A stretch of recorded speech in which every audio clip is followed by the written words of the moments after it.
আসসালামু আলাইকুম।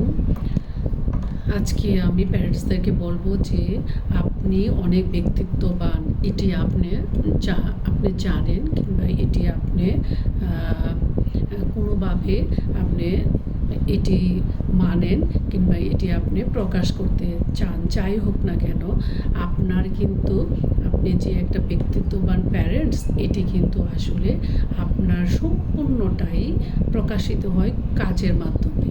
তো আপনার স্পেশাল শিশুর সাথে যদি আপনি ভালো আচরণ করেন এবং ভালো ভালো কাজ শেখান এবং তার ভালো চিন্তা করেন, তাহলেই কিন্তু আপনি সত্যিকারের একজন ব্যক্তিত্ববান প্যারেন্টস এটি আপনি দাবি করতে পারেন।